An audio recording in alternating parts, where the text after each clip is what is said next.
A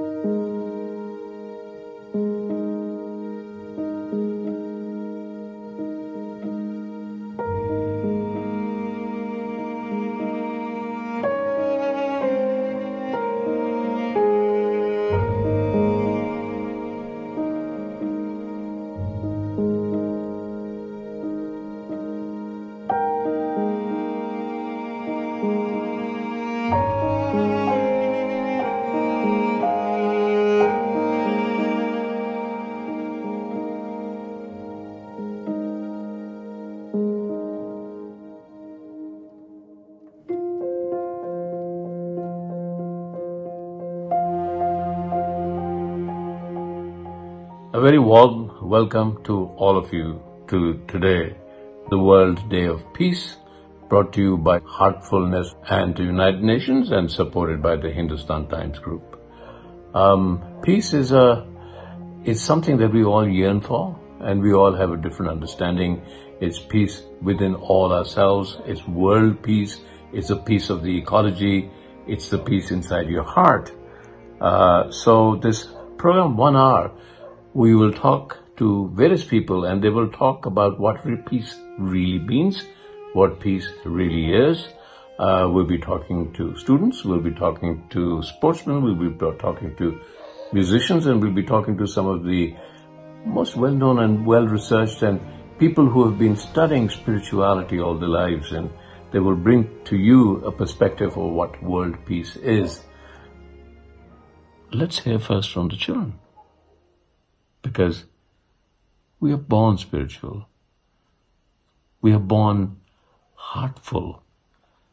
We're born inquisitive but not separate. I feel most peaceful and calm when I'm with animals. I feel most peaceful when I'm drawing or painting. I feel like peaceful around plants because like they have a soul like us. When I'm riding a bicycle. The wind blowing through my hair, the greens, the flowers. I just love them. World Peace by Katherine Johnson. Peace on earth begins with me. Peace is real, it's meant to be. We are one big family. Peace brings us harmony. I feel peaceful when I'm sleeping. Last week, we were working on a project called Living in Peace and Harmony with Nature and Yourself. That's a pretty long name. I agree. We learned a lot by this project. For example, to think and care about nature and other people. If I had 3 wishes, they would be to have peace all over the world, that all children know their rights, and that all children have education. We don't need war or pollution. We need a lot more peace. Our message is, take care of the children in your country to help them feel as good and safe as possible. Thank you very much.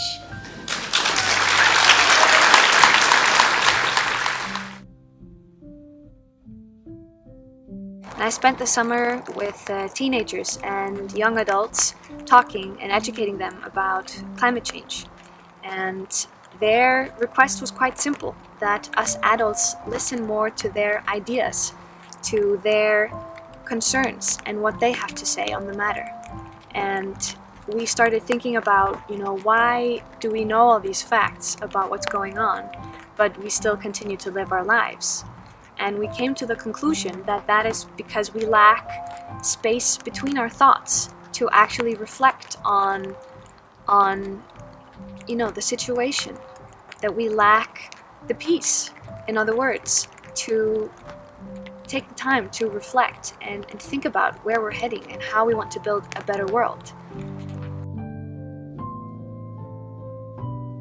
Et depuis des millénaires, nous savons faire la guerre parce qu'on s'y implique, on s'y emploie, on s'y forme, on s'y discipline. Eh bien, la paix, c'est pareil. On peut faire la paix si on s'y emploie, si on s'y discipline. C'est de cet ordre-là.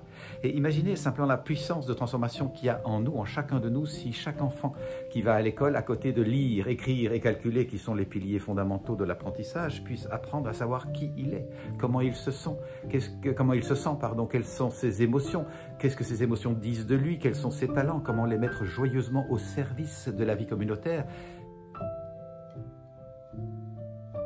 Education for peace. Isn't that the most important thing today for the future of humanity and the future of our planet? Today we know that we can teach peace to children. It is actually something that we learn. Gandhi said, be the world you want to see. This is most probably true for peace as well. Let's be the peace we want to live with ourselves, with others, and also with the planet.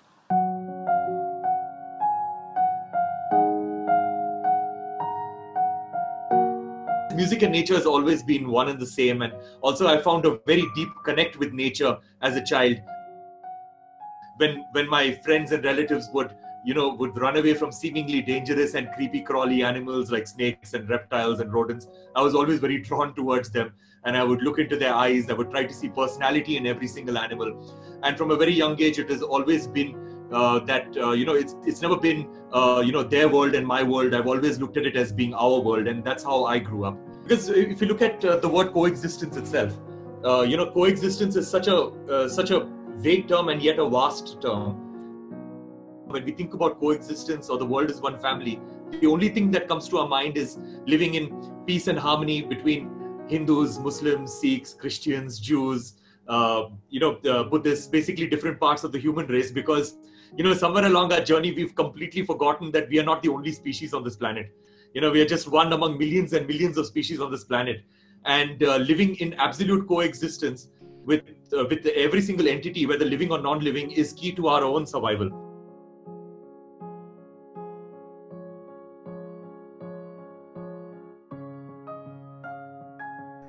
There is different kind of arts. If you're a painter, you work mostly alone. My wife is a painter, I know that, You work mostly alone and you don't collaborate so much. If you're an actor, you collaborate, but you don't talk together. You speak one after the other. One actor will say something, the other actor will say something. In music, we are truly blessed because we speak together. We sing together. I've discussed with Shashank about harmony, for example. As you know, harmony is a European parameter of music. It has been developed here in Europe, and it makes a whole lot of difference for playing together, because even as a kid you learn, if you play an instrument with one note, let's say a flute or a violin, that's nice. But three kids with three different notes produce harmony, and you learn that at an early age. And then you learn, oh, this is much more than the three notes each one plays alone. It's a new quality, it's harmony. And this is only possible by collaboration. And this is why, as a musician, you learn that very, very early on. Creativity in music arises very, very often from these moments when you collaborate. Imagine you're in a group of 4, 5, 10, 20, maybe 100 people who have this feeling together. This is something you don't forget, never, ever. And then not only the musicians will feel that, sometimes it happens that the audience feels it too. All of the audience feels it too. That can be hundreds and maybe thousands of people. And this is something, it's a very, very, very human thing. And this should happen every day, actually, for everybody, because this is like the basis of peace also, if we talk about peace. Yeah. If all of us feel this, then we feel together, and we start to understand that every one of us has a heart and the liver and the leg and the nose, and probably the same feelings and all of this. And to understand this, to feel this empathy is, for me, the basis of peace. Often getting stuck to one genre does bring about a lot of limitations, even in the thought process. It is so important for people to collaborate at a finer level, and also have the openness to learn and appreciate what the other is trying to do. That's a very important aspect of collaboration, and that is what teaches you the most, because you don't want to be also in a thought process where you drag the other one towards your direction of collaboration. A collaboration often means how you learn about the idea behind the others, and they learning your idea behind what you are trying to present, and then amalgamating the two together, which can, bring about a fantastic piece of music or whatever. So I think collaborations have been a major part of my life, and I've learned so much working with Mike. As he said, I think it will also improve the harmony between human beings, which ultimately results in peace.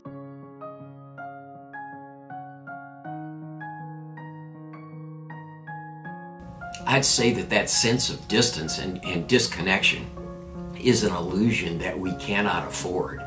Our world is becoming so small and so interconnected that all of our big problems are global problems. They're problems for all of us. So just as a matter of self-interest, we have to care. But I think at a deeper spiritual level, if you believe, as I do, that every person is a sacred being, that the earth is a sacred gift, we have to care, we have to love. And the sense of distance is just illusory. And I'd say that can seem daunting if you confront all of these challenges, but I don't think it has to be. In fact, I think it can be joyful. And where I'd start there is to say, none of us can do everything, but all of us can do something. And if enough of us do something, it adds up to a comprehensive global effort to address all of these problems. Don't focus on the separation, focus on the connection. And I'll just close by saying one of the wonderful things, the silver linings of this pandemic experience, is we're all getting much more comfortable connecting like this, connecting virtually. And we're learning that it's as easy to make a new friend on the other side of the world as it is on the other side of town. And that knitting together of a global network of loving relationships is the key to peace. Peace means simply love, well-being, harmony. Harmony in my heart, harmony in my entire physical body and beyond it. It is also harmony in my neighborhood, in everything around me. It is therefore a state of being that cannot be affected by fear, no matter what.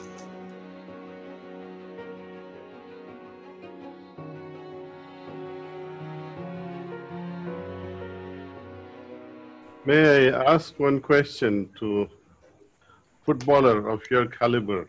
When there is so much of competition in the football world, how do you reconcile competition and peace in your heart? Io credo che il calcio sia un sport che porta dei valori sportivi positivi. E credo che in questo noi abbiamo una grandissima responsabilità. Calciatori, dirigenti, tutti quelli che fanno parte del mondo del calcio. E il nostro comportamento, sia dentro che fuori dal campo, deve andare in questa direzione. Va bene che c'è una finale, una competizione, una partita importante, però quando finisce la partita, anche durante la partita, dobbiamo essere sportivi e accettare la sconfitta alla squadra che magari ha perso, perché in definitiva è sempre un sport. So what is your message today when we are trying to promote peace, world peace? What would you say to youth today? Il mio messaggio soprattutto è sempre prima di tutto ai giovani, di credere in se stessi, di non smettere mai di sognare, di cercare sempre la strada giusta, la strada quella che ti porta dove dietro c'è una grande cultura del lavoro ad avere dei successi, sempre rispettando i veri valori umani, perché io sono convinto che i valori umani sono quelli che fanno la differenza, perché uno può essere più bravo che l'altro, però la differenza la fanno le persone e i valori che riescono a trasmettere. E soprattutto in questa bellissima iniziativa cercare ognuno di noi alla maniera che uno lo sente, trasmettere questo, serenità, armonia, in un mondo che sappiamo che è difficile, che è complicato, dove ci sono tanti conflitti, soprattutto conflitti di interessi, però sempre dobbiamo tornare alle radici, alla base, che sono quelle che ha l'essere umano, che quando le tira fuori fanno veramente la differenza. Thank you. Thank you. A honor, a pleasure for me to be part of the very, very important initiative in the world. Thanks for the invitation. Thank you.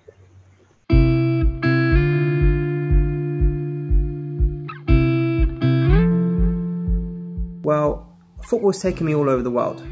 3.5 billion people of us love football. World leaders, toddlers, tribes in the Amazon, youth, your friends, our friends.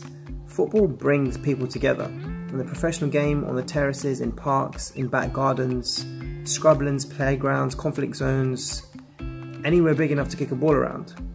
And because it brings people together from all backgrounds, religions and countries, it creates friendships, bonds and breaks down barriers between people and creates natural core shared values.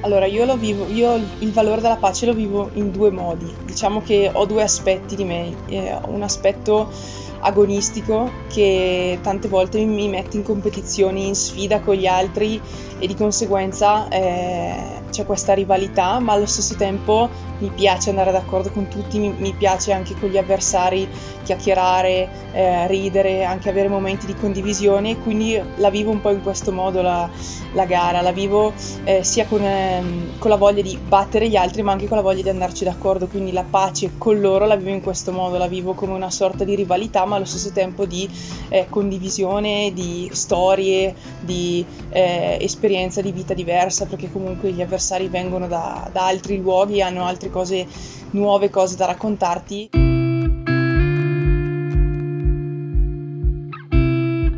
Io ho iniziato quest'autunno il percorso della meditazione e mi è subito piaciuto, mi sono subito trovata bene, ho subito sentito come se fosse un piccolo cambiamento in meglio, cioè di benessere che mi ha dato proprio dentro di me, e alla fine io credo che anche per quello che riguarda il mio sport, cioè noi trasmettiamo se stiamo bene dentro, quindi cioè come se riuscissimo a stare bene se dentro siamo sereni. Se invece una persona magari non è tanto serena o agitata o cosa, alla fine lo trasmettiamo anche sugli sci e quindi di conseguenza anche i risultati possono variare anche in base a questa cosa.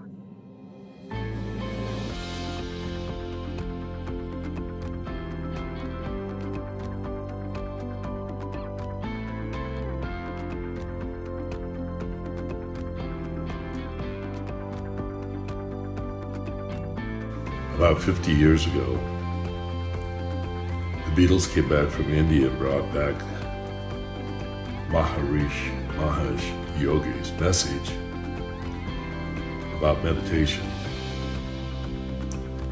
He proclaimed that if 10% of our population could meditate, we would find peace in this world.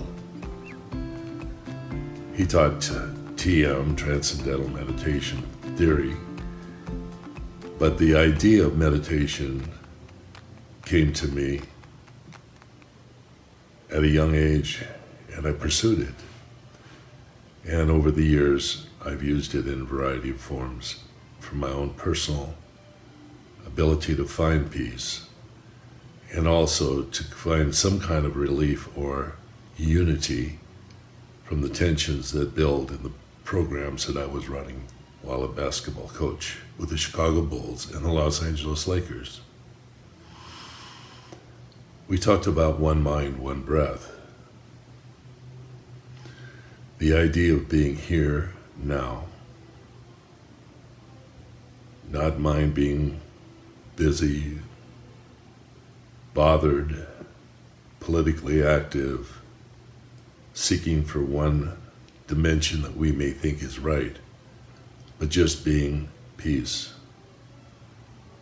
Being peace, like Thich Nhat Hanh talks about. So today we're trying to bring that message as a group. I encourage you to just sit, breathe, and be peace. Blessings.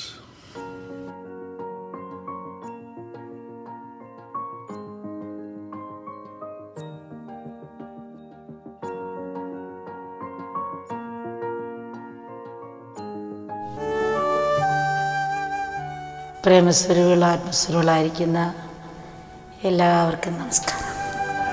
ലോകത്തെവിടെയും ശാന്തി പുലരട്ടെ. തലചായ്ക്കാൻ ഒരു വീടും വയറ് നിറയ്ക്കാൻ ഭക്ഷണവും എല്ലാവർക്കും ഉണ്ടാകട്ടെ. നന്മയും ഐശ്വര്യവും ആരോഗ്യവും ആനന്ദവും ശാന്തിയും സമൃദ്ധിയും എല്ലാവർക്കും ഉണ്ടാകട്ടെ. പ്രകൃതി മാതാവ് നമ്മുടെ തെറ്റുകൾ പുറത്ത് പ്രകൃതിക്ഷോഭങ്ങളില്ലാത്തൊരു കാലത്ത് നമുക്ക് പ്രദാനം ചെയ്യട്ടെ. ഇതൊക്കെ നടക്കുന്ന കാര്യങ്ങളല്ലെന്ന് മക്കൾ ചിന്തിച്ചേക്കാം. എങ്കിലും ഇത്തരം സ്വപ്നങ്ങളാണ് നമ്മുടെ ജീവിതത്തിനും പ്രയത്നത്തിനും ശരിയായ ദിശാബോധം നൽകുന്നത്. ദൂതരാകട്ടെ. മക്കളെല്ലാം ഹൃദയത്തിൽ ശാന്തിയും സന്തോഷം നിറയാൻ കൃപ മക്കളെല്ലാം അനുഗ്രഹിക്കട്ടെ. The impact of having that many people meditating would be extremely positive for me, because there will be a power, a strength that would come out from all those different identity who are trying to reach the same goal, the same unity points, that I think could uplift the entire world. And what it made me think would be, I would say, a drawing, a Picasso drawing, that would be this beautiful drawing he did of two hands, reaching together. I think this is this notion of, because of COVID, we cannot touch each other, and touching is an extremely important sense that is missing, but we can still do the same thing at the same time, and being fully connected to a point of I would say, our virtual skin can touch one another. And all those bodies connected will create one body that will be one humanity body. And I think this would really uplift our willingness to simply get to reach one peace and one happiness.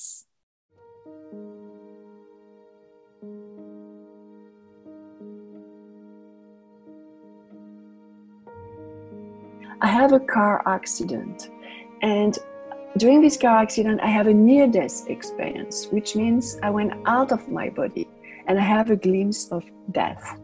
And death for me was a big liberation, to be free from the body and free from the mind. And I went to the source, I went to the light, and I feel so released, so at peace, because I was in the divine consciousness, kind of.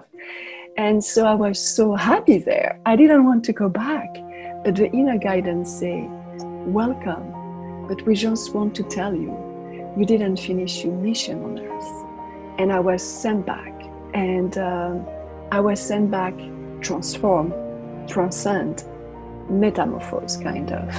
And this is where my quest for what is my purpose in life, what is my mission in life, started at the age of 18. And so I finished my master degrees, and I did start an internship in Uzbekistan with UNICEF, working on the well-being of kids, and also in Tajikistan, working on Afghan refugees. At this time, it was in 2020 years ago already, the Taliban came to the north of Afghanistan and pushing the population actually to flee to Tajikistan. And when I met these Afghan refugees, so noble, so hospitable, so at peace despite the conflict, despite the violence, they were just radiating peace. I said, who are these people? They have nothing and they give you everything, because they fled with the kids and the cattle and some wheat in the pocket. And with the mud, they did a tandoor oven. And with the wheat, they made a beautiful naan, like bread. And just to thank us to come and bring blanket, food, tent, vaccination for the kids, they gave all the bread. And I said, well, I cannot eat your bread. You have nothing. And say, this is Afghan hospitality. You should take the bread. Hi, I'm Nadia Nadim. I'm a professional football player, play for the Danish national team and Paris Saint-Germain in France. Of course, I didn't have the easy start in life. Born in a country, war-torn country. I saw my dad being killed, in a really young age, and we had to escape for our lives. To survive, to have a life, we had to leave the country.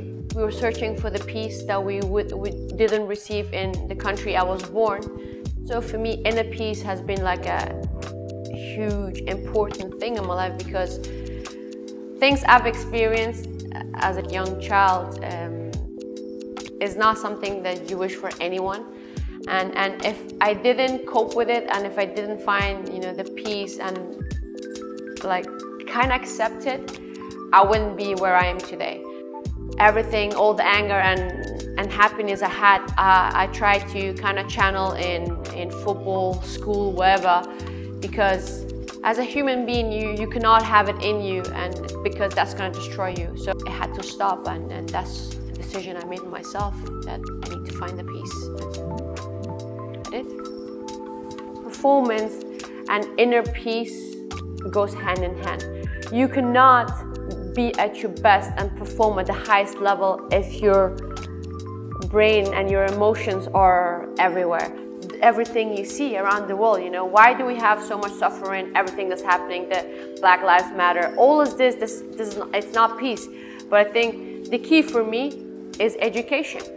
You are part of the change, and it doesn't take that much. It's just by smiling, saying hello, being kind would go a really long way. I ask this crucial question: who I am to work for peace in the world if I'm not at peace with myself first? If I'm completely burnt out, if I'm completely depressed, anxious, I should better stay at home. I'm not going to serve the population I came to serve. It's Yamas say, you cannot bring outer peace if you don't bring peace within yourself first. And when he said this sentence, it resonates so much within myself. And I say, this is what I was looking for. And so I decided to take my backpack and to go all around India to spend time with all the spiritual masters who teach inner peace and non-violence, which was a life-changing experience, because I realized peace, it's here and now. And your monkey mind is always bringing you in the past, in the future, but real peace is when you are fully here and now. The UN called me back to come to Afghanistan again to work on the peace process, and I say, oh, really? Do I want to do that to myself? I'm so at peace now. And I call my Afghan colleague and say, yes, you initiate the peace process, democratization with your colleague. You should better come back now, because the situation is worse. And so I came back. But you know, it completely changed. UN came to pick me up at the airport in an armed vehicle with a helmet, with a bulletproof jacket, and they put me like a bunker guest house. And I say, this is not the Afghanistan I used to love. What happened to this country? And so the security situation was worse and worse. So I was always practicing my yoga meditation every day. And my colleagues say, what happened to you? You changed. I say, because now I have my spiritual practice. So they did ask me to start teaching, which I started. And all my Afghan colleagues wanted to come, so I invited at home.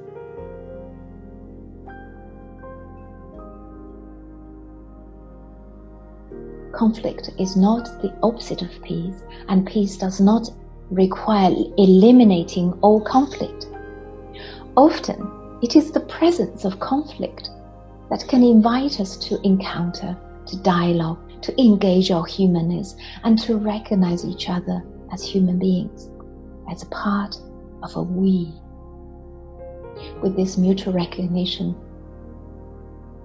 we can transform a conflict towards innovation and a positive change.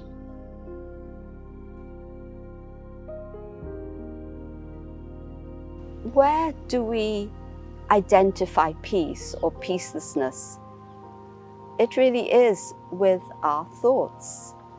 And we all know when our thoughts move in a certain direction towards things that are difficult for us, we don't feel peace at that time.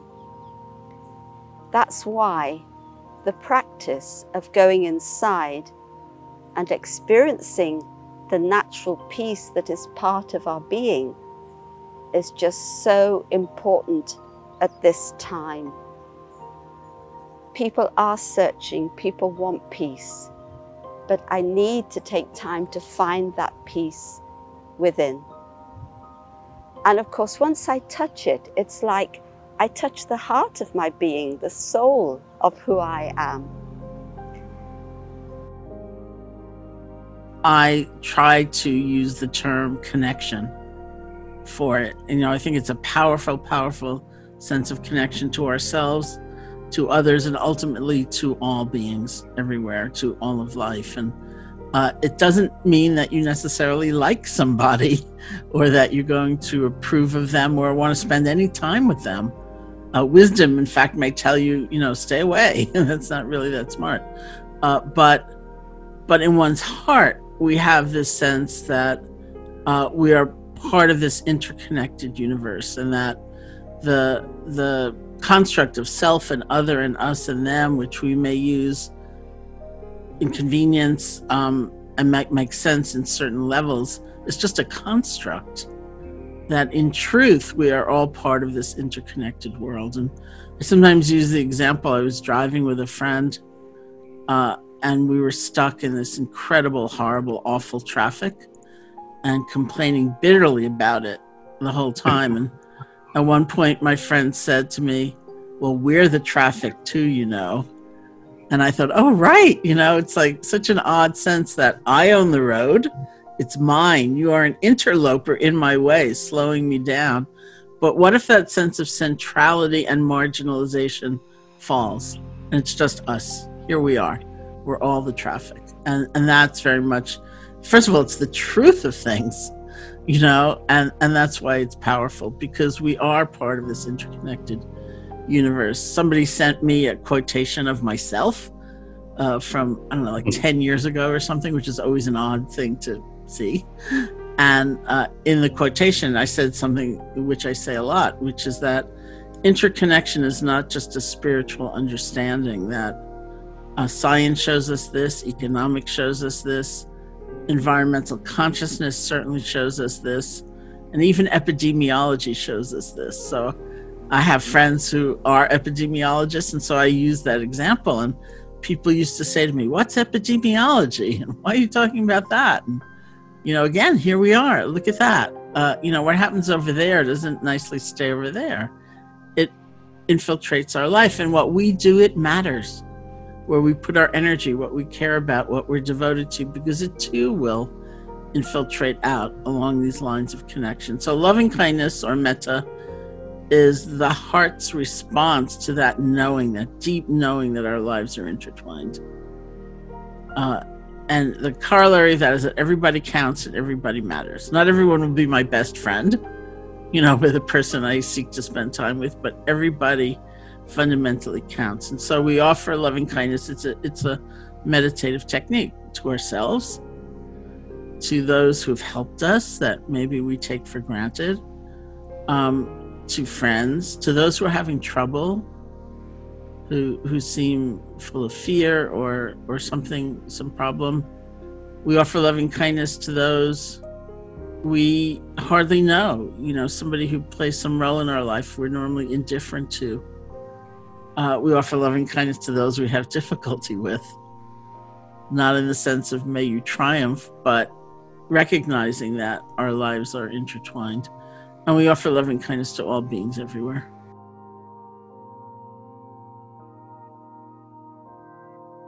The most valid science on the planet is quantum physics. There is no science that has been tested more, verified more. It is the most truthful. If you're going to question a science, don't question quantum physics first, okay? I say, so why? And now this is the emphasis of why I say this. The first principle of quantum physics, consciousness is creating your life experience. And now all of a sudden I'm saying, guess what? Biology, epigenetics, quantum physics, both say the same thing. Biology and physics come together at this point. People think their thoughts are in their head. And I go, how do you know? Well, I put wires on your head. It's called electroencephalograph. I'm reading what's going on in your head. And then I go, and there's a new device that reads brain function. It's called magnetoencephalograph. And I say, why is that relevant? Because the probe is not in your head. The probe is out here. And I go, stop. What the hell does that mean? Just stop. I go, my thoughts are not contained in my head. My thoughts are broadcast into the field. So I am creating a field of consciousness around my head, okay? And then, now here's a quote that I always love. This is an Albert Einstein quote.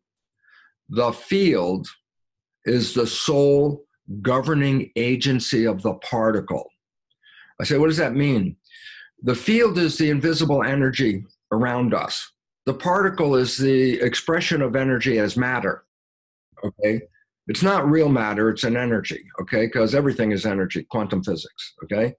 But what does it say? The field, the invisible energy, is the sole governing agency of that particle. So I say, that. What does it mean? I say, your thoughts are a field, and it's shaping this particle called the body. That's quantum physics. So one day I was walking down the beach. There was a little wind blowing, and suddenly, as the wave came in, a drop of water flew off the wave and came and settled on my finger. And I had a conversation with the drop of water that came on my finger, and I said, hello, ocean. And the drop said, what do you mean, ocean? I said, you just came on my finger. You're the ocean. And the drop said, no, I'm not the ocean. I'm a drop. I have individuality. And I said, what do you mean you have individuality? What's your individuality? He said, look, I was just born. I was born in Sheikha Kapoor's finger. I was born off Juhu Beach. I was part of a wave that was about to hit the beach.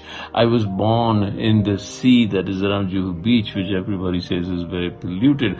This particular time I was born, and I said, but you're just a drop. And the drop got really upset with me. I said, what do you mean I'm just a drop? I'm an individual. And suddenly the wind whipped up again, and I flicked my finger, and the drop fell back into the ocean. And I said, hey, drop, how are you? Where are you? And the ocean roared at me and said, what drop? I am the ocean. And that's a constant conflict. Are we the ocean or are we the drop?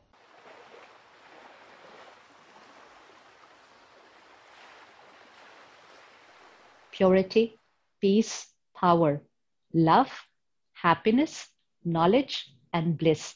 This is one folder which is common on every soul. Ask anyone, what do you want? And everyone has the same answer. I want peace. I want happiness. I want love. I want wisdom. I want happiness. I want bliss. Everyone wants the same. Even someone who is contemplating war is actually doing it for peace. You ask them, why are you fighting? Why are you doing all this? They say, we want peace. So everyone wants the same vibration, because that's the original nature of every soul. And that's why we understand the drop and the ocean. Each one is an individual drop, but we are carrying the same quality as the ocean.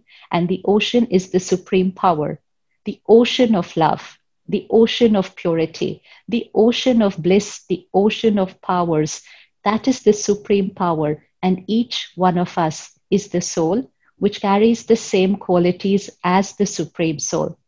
But on the journey of lives and many lives, we created so many other sanskars, and we're using them in our life. And we forget to use those 7 sanskars out of that original folder. And because we forget, we actually think that we want peace, we want happiness, we want love, we want power. We're looking for all these 7 qualities outside, which are our original nature. So when we say peace, creating peace in the world, how will we create peace in the world? It's very simple. Every scene of the day, scene after scene after scene after scene, situations, people's behavior, they're not always my way. Right now, we're going through a crisis outside in the world. But if I create a thought which is peaceful in nature, in my response to the situation and to people's behavior, then my response is out of my original nature of peace. And when I'm creating that response, I am creating peace, I'm experiencing peace, I am radiating peace. But if I do the opposite and I create my reaction through stress, I create my reaction through irritation, I create my reaction through anger, through impatience, then I'm creating the opposite of peace. And we need to remember this, that we are contributing to creating the opposite of peace when we respond to situations through these uncomfortable emotions. And when majority of us created this stress, anger, anxiety, and we radiated it on the planet, then it was not only we who were not at peace, it's the universal vibration of the world which is not at peace. Because my mind is not just my mind, it is a part of the world mind. If you put all the minds together, so that's where the ocean is. Put all the minds of the planet together. So you put 700-800 crore minds together. That's the world mind. And my mind is one of that world mind. So whatever vibration I create, it is not just inside, it's radiating to the world mind. It is radiating to the global consciousness of the planet, the vibration of the planet. So the drop influencing the ocean and the drop also getting influenced by the ocean.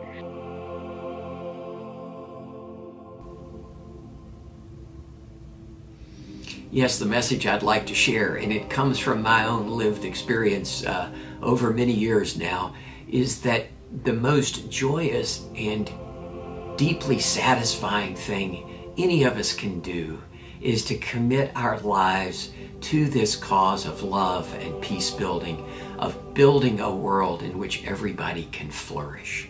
And so if you're a young person deciding where you want to dedicate your time and energy in your life, I'd say dedicate it to this global movement to build a more peaceful, more loving world.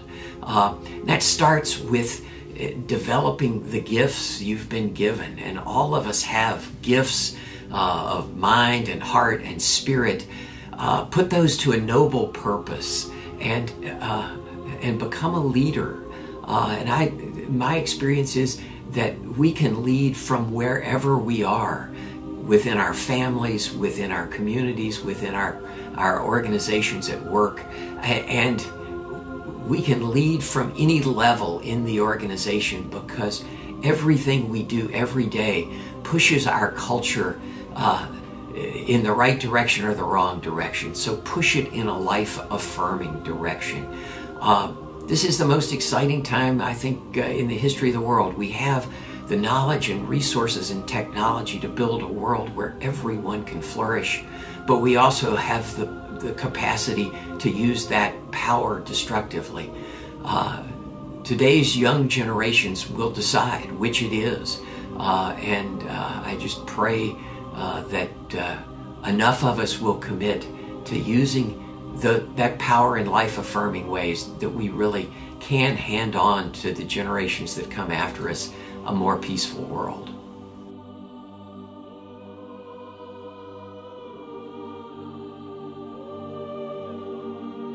There's a belief that for many people on this planet, that when you die, you can go to a place called heaven.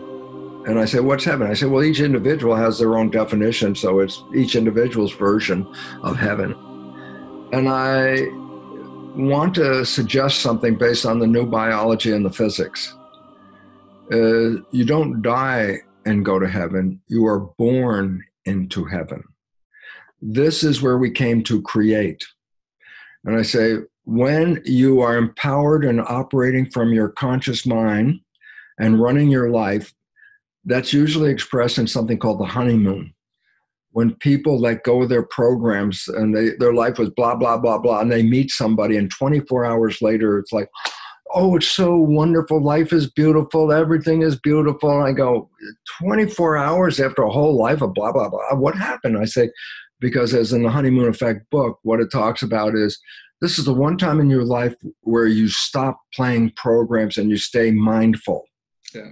And I say, so what's the relevance? I say, the moment you stop playing the program, your life becomes heaven on earth. If we would all get the hell out of the program, then the whole planet would turn into the heaven on earth. So we would enjoy it a little bit differently than, okay, suffer through this and you'll get something nice later. It's like, no, enjoy this now. This is the opportunity of where you have a device, a body to create an experience. So if there's a heaven and it's a creation, this is where you can create it. And then you say, but it doesn't look like heaven. And then we go back and I say, yeah, but you've been programmed not to.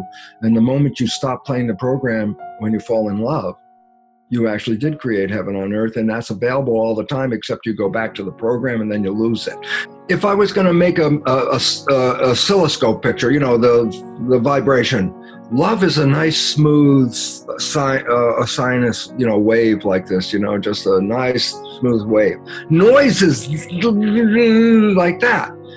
Harmony is in the sine wave, peace. And anything out of harmony starts to become jagged, and now it's that instead of that. Okay? Yeah. And so, you know, the effort that you have of bringing meditation is to get them out of the jagged, put them into the sine wave. Because if they can manage this, then they have control.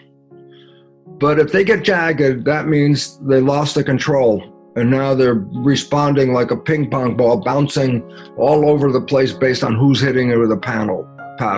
Wake up as many people as possible, because the more of us that are broadcasting consciousness of heaven, the more we will all collectively manifest it. So I wish you luck on your effort, because raising consciousness is the game.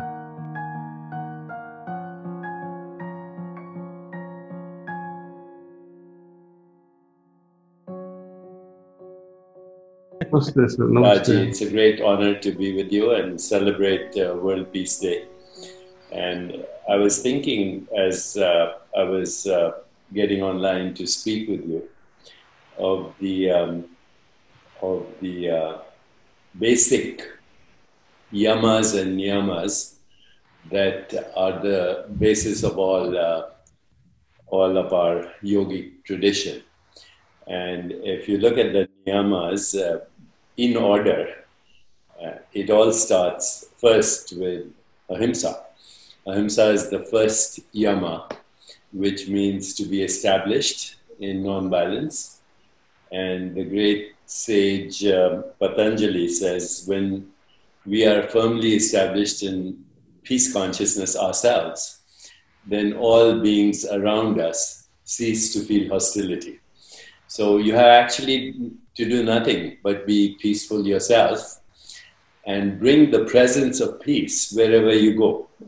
And if you do that, then people around you will feel peaceful, not by what you say, not by what you do even, but just by your presence. And that is the great gift of Patanjali when he says, the first lesson of yoga, he says, you start with ahimsa, and then you start with satya. Satya is truth.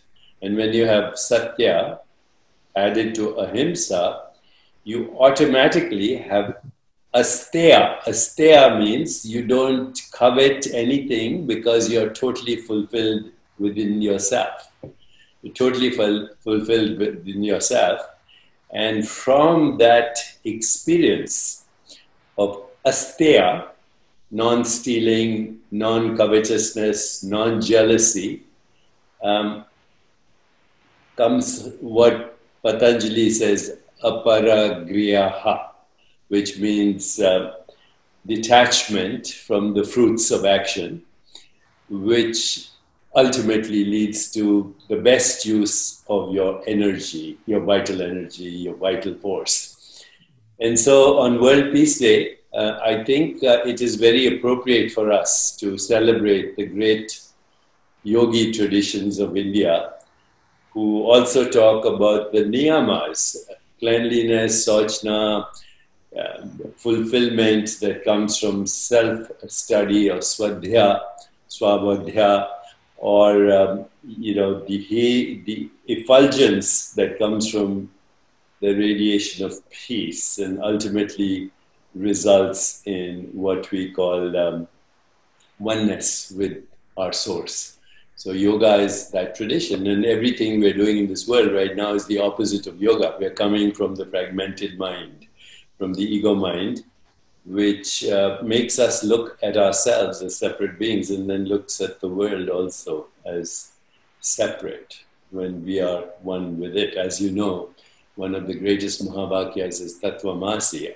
Whatever I see pure consciousness. Whatever I see the divine. Whatever I see the infinite.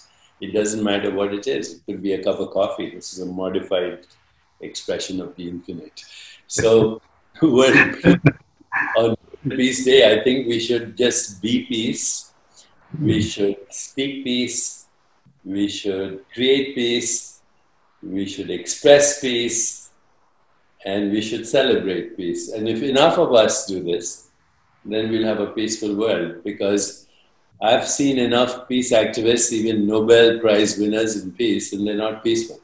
So peace can only be created by those who are peaceful. Just like love can only be expressed by those who have received or given love. So in Mahatma Gandhi's words, we have to be the change we want to see in the world.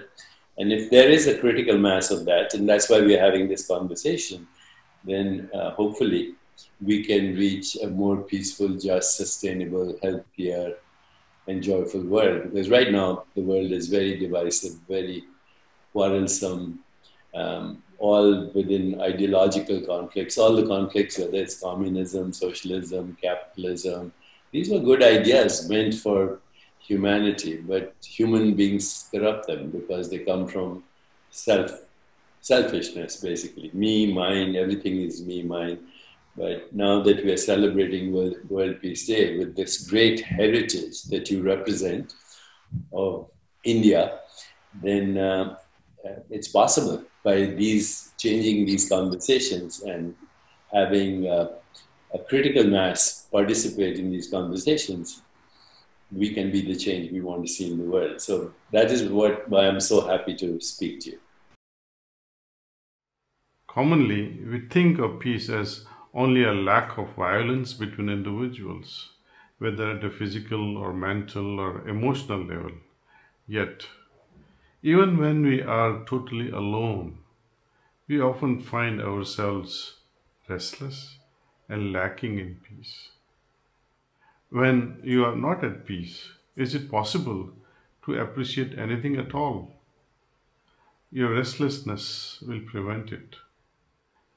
When the mind is calm and ripple-free, it can create. There is a sloka from Bhagavad Gita, chapter 2, verse 66, which inspires me greatly and deeply. Nasti buddhir yuktasya na chayu vaktasya bhavana na chabhavayataha santir santasya kuta sukham. It means there is no wisdom without harmony, and without harmony there is no contemplation, or vice versa. Without contemplation there cannot be peace. How can there be joy without peace? This is Lord Krishna saying. Peace and joy are innate qualities of the soul, but it is through meditation that we create the conditions that allow them to blossom.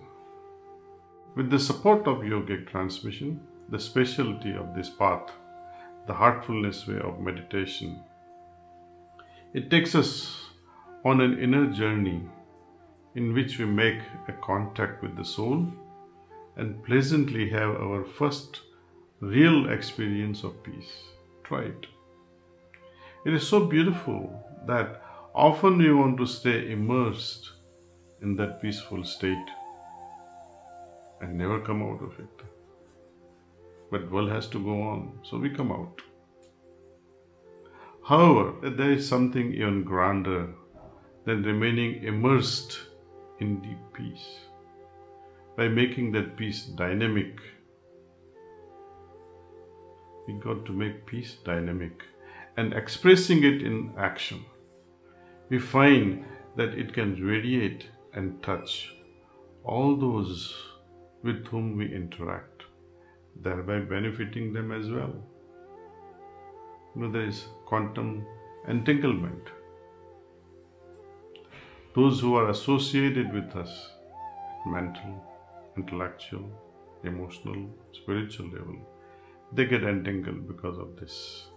If you are restless, people who are in resonance with you will feel restless. If you are at peace, they too will feel peace. There is nothing mysterious about this aspect to understand. You have witnessed on many occasions how just one smile can lighten up everyone's mood. And you have witnessed its opposite as well. We must nurture good things and make them viral. Another facet of spiritual path is that peace is not the final aim of spirituality. When restlessness is absent or non-peace is absent, you feel, since it is absent, now I'm at peace. When this restlessness starts to subside, we experience a great inner freedom and call it peace. In other words, our experience of peace is based on the comparison to the embedded memory of its opposite, the restlessness. But what happens when our restlessness dissolves completely? When it no longer exists, even in our memory? We now experience neither peace nor restlessness, but arrive at a state of equilibrium.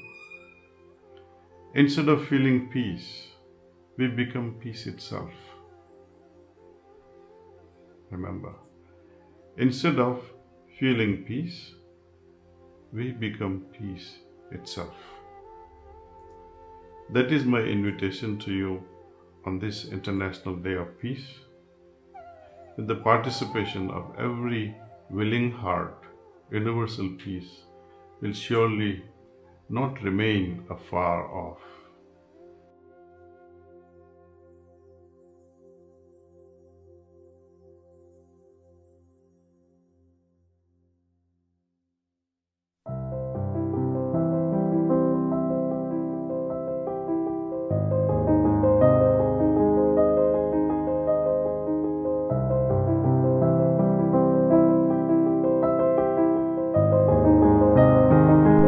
ಎಲ್ಲರಿಗೂ ಆದರದ ಸ್ವಾಗತ.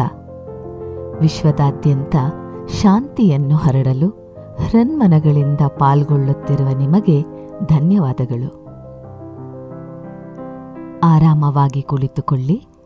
ನಾವೀಗ Heartfulness ವಿಶ್ರಾಂತಿ ವಿಧಾನದಿಂದ ಆರಂಭಿಸೋಣ. ನೀವು ವಿಶ್ರಾಂತಗೊಂಡ ನಂತರ Heartfulness ಧ್ಯಾನ ವಿಧಾನವನ್ನು ನಿರ್ದೇಶಿಸಲಾಗುತ್ತದೆ. ನಾವೆಲ್ಲರೂ ಮೌನದಿಂದ ಧ್ಯಾನ ಮಾಡೋಣ. ನಮ್ಮ ಲಕ್ಷ್ಯವನ್ನು ಹೃದಯದೆಡೆಗೆ ಹರಿಸಿ ಅಂತರಾಳದಲ್ಲಿ ಮಗ್ನರಾದಾಗ ಶಾಂತಿ ವ್ಯಾಪಿಸುವುದನ್ನು ನಾವು ಕಾಣಬಹುದು. ದಟ್ಸ್ ಆಲ್ ಎಂದಾಗ ಧ್ಯಾನ ಕೊನೆಗೊಳ್ಳುತ್ತದೆ. ಧ್ಯಾನ ಮುಗಿದ ನಂತರವೂ ಸ್ವಲ್ಪ ಕಾಲ ಮೌನವಾಗಿ ಕುಳಿತಿರಿ ಮತ್ತು ನಿಮ್ಮ ಭಾವನೆಗಳನ್ನು ಗಮನಿಸಿರಿ. ಇದರಿಂದ ನಾವೆಲ್ಲರೂ ಒಟ್ಟುಗೂಡಿ ಧ್ಯಾನ ಮಾಡುವಾಗ ನಾವು ಅನುಭವಿಸುವ ಶಾಂತಿಯ ಅನುಭೂತಿಯನ್ನು ಗ್ರಹಿಸಿ ಅದನ್ನು ವಿಸ್ತರಿಸಬಹುದು. ಆರಾಮವಾಗಿ ಕುಳಿತುಕೊಳ್ಳಿ ಮತ್ತು ಕಣ್ಣುಗಳನ್ನು ನಿಧಾನವಾಗಿ ಮೃದುವಾಗಿ ಮುಚ್ಚಿಕೊಳ್ಳಿ. ಕಾಲ್ಬೆರಳುಗಳಿಂದ ಆರಂಭಿಸೋಣ. ನಿಮ್ಮ ಕಾಲ್ಬೆರಳುಗಳನ್ನು ಅಲುಗಾಡಿಸಿರಿ. ಅವು ವಿಶ್ರಾಂತಗೊಳ್ಳುವುದನ್ನು ಅನುಭವಿಸಿರಿ. ಉಪಶಮನಕಾರಿ ಶಕ್ತಿಯೊಂದು ಭೂಮಿಯಿಂದ ನಿಮ್ಮ ಕಾಲ್ಬೆರಳುಗಳಿಗೆ, ಪಾದಗಳಿಗೆ ಹರಿಯುತ್ತಿರುವುದನ್ನು ಅನುಭವಿಸಿ. ಅದು ಕಾಲಿನ ಕೆಳಭಾಗವನ್ನು ವಿಶ್ರಾಂತಗೊಳಿಸುತ್ತಾ ಮೊಣಕಾಲುಗಳಿಗೆ ಹರಿಯುತ್ತಿದೆ. ಈ ಶಕ್ತಿಯು ಕಾಲುಗಳಲ್ಲಿ ಮೇಲೇರುತ್ತಿದೆ, ತೊಡೆಗಳನ್ನು ವಿಶ್ರಾಂತಗೊಳಿಸುತ್ತಿದೆ. ಈಗ ನಿಮ್ಮ ಸೊಂಟ ಹಾಗೂ ದೇಹದ ಸಂಪೂರ್ಣ ಕೆಳಭಾಗವನ್ನು ವಿಶ್ರಾಂತಗೊಳಿಸಿರಿ. ನಿಮ್ಮ ಬೆನ್ನನ್ನು ವಿಶ್ರಾಂತಗೊಳಿಸಿ. ಬೆನ್ನಿನ ಕೆಳಭಾಗದಿಂದ ಭುಜಗಳವರೆಗೂ ಇಡೀ ಬೆನ್ನಿನ ಭಾಗ ವಿಶ್ರಾಂತವಾಗುವುದನ್ನು ಅನುಭವಿಸಿ. ಎದೆ ಮತ್ತು ಭುಜಗಳನ್ನು ಸಡಿಲಗೊಳಿಸಿ. ಭುಜಗಳನ್ನು ಇಳಿಬಿಡಿ. ಭುಜಗಳನ್ನು ಇಳಿಬಿಟ್ಟು ಅಲ್ಲಿರುವ ಒತ್ತಡವೆಲ್ಲ ಕರಗಿ ಹೋಗುವುದನ್ನು ಅನುಭವಿಸಿರಿ. ನಿಮ್ಮ ತೋಳಿನ ಭಾಗವನ್ನು ವಿಶ್ರಾಂತಗೊಳಿಸಿ. ನಿಮ್ಮ ಮುಂಗೈ, ಹಸ್ತಗಳು, ಕೈ ಬೆರಳುಗಳ ತುದಿಯವರೆಗೂ ವಿಶ್ರಾಂತಗೊಳಿಸಿ. ಕುತ್ತಿಗೆಯ ಭಾಗವನ್ನು ಸಡಿಲಗೊಳಿಸಿ. ನಿಮ್ಮ ಗಮನ ಮುಖದ ಕಡೆಗೆ ಹರಿಯಲಿ. ದವಡೆಗಳು ಸಡಿಲಗೊಳ್ಳುವುದನ್ನು ಅನುಭವಿಸಿರಿ. ಬಾಯಿ, ಮೂಗು, ಕಿವಿ, ಕಣ್ಣುಗಳು, ಹಣೆ, ಮುಖದ ಎಲ್ಲ ಭಾಗಗಳನ್ನು ಸಡಿಲಗೊಳಿಸಿ. ಗಮನ ತಲೆಯ ಮೇಲ್ಭಾಗದೆಡೆಗೆ ಒಯ್ಯಿರಿ. ಈಗ ನಿಮ್ಮ ದೇಹವಿಡೀ ಸಂಪೂರ್ಣವಾಗಿ ವಿಶ್ರಾಂತಗೊಂಡಿದೆ. ಅಡಿಯಿಂದ ಮುಡಿಯವರೆಗೂ ನಿಮ್ಮ ದೇಹವನ್ನು ಗಮನಿಸಿ. ಯಾವ ಭಾಗದಲ್ಲಾದರೂ ಇನ್ನೂ ಒತ್ತಡ ಅಥವಾ ನೋವು ಇದ್ದರೆ ಅದು ಭೂಮಿಯ ಉಪಶಮನಕಾರಿ ಶಕ್ತಿಯಲ್ಲಿ ಸ್ವಲ್ಪ ಕಾಲ ಮುಳುಗಿರುವಂತೆ ಕಲ್ಪಿಸಿಕೊಳ್ಳಿ. ನೀವು ಸಿದ್ಧರಾದಾಗ ನಿಮ್ಮ ಗಮನವನ್ನು ಹೃದಯದ ಕಡೆಗೆ ತನ್ನಿರಿ. ಸ್ವಲ್ಪ ಕಾಲ ಅಲ್ಲಿಯೇ ಇರಿ. ಹೃದಯದಲ್ಲಿನ ಪ್ರಕಾಶದಲ್ಲಿ ಮುಳುಗಿರುವಂತೆ ಭಾವಿಸಿರಿ. ಈಗ ನಾವು ಜೊತೆಗೂಡಿ ಧ್ಯಾನ ಮಾಡೋಣ. ಪ್ರಕಾಶದ ಮೂಲ ಈಗಾಗಲೇ ನಮ್ಮ ಹೃದಯದಲ್ಲಿದೆ ಹಾಗೂ ಅದು ನಿಮ್ಮನ್ನು ಆಕರ್ಷಿಸುತ್ತಿದೆ ಎಂದು ಭಾವಿಸಿರಿ. ಆ ಭಾವನೆಯಲ್ಲಿ ವಿರಮಿಸಿ. ನಿಮ್ಮ ಗಮನ ಅನ್ಯ ವಿಚಾರಗಳ ಕಡೆ ಹರಿಯುತ್ತಿದೆ ಎಂದು ಕಂಡುಬಂದರೆ ಅವುಗಳೊಡನೆ ಹೋರಾಡಬೇಡಿ.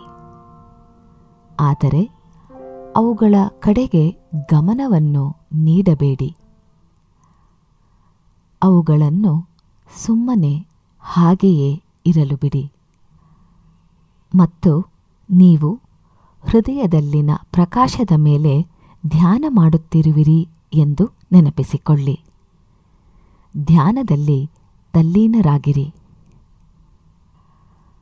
ಧ್ಯಾನ ಮುಗಿಯಿತೆಂದು ನಿಮಗೆ ಕೇಳಿಸುವವರೆಗೂ ನಿಮ್ಮ ಹೃದಯದೊಳಗೆಯೇ ಮಗ್ನರಾಗಿರಿ.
That's all.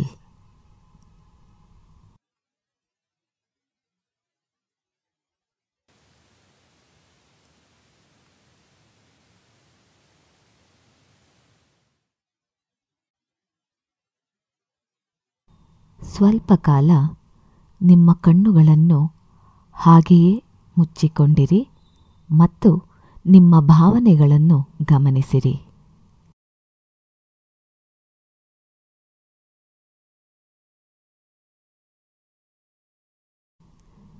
ನೀವು ಅನುಭವಿಸಿದ ಶಾಂತಿಯನ್ನು ಜೀರ್ಣಿಸಿಕೊಳ್ಳಿ.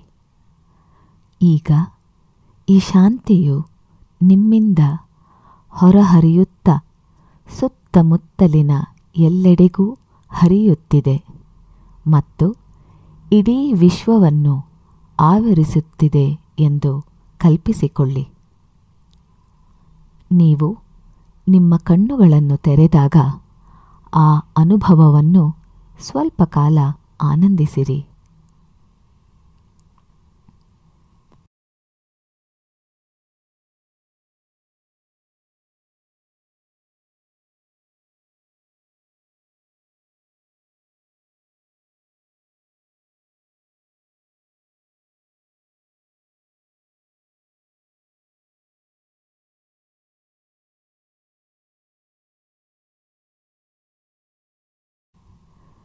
ವಿಶ್ವದ ತುಂಬ ಶಾಂತಿಯನ್ನು ಹರಡಿದುದಕ್ಕಾಗಿ ಧನ್ಯವಾದಗಳು.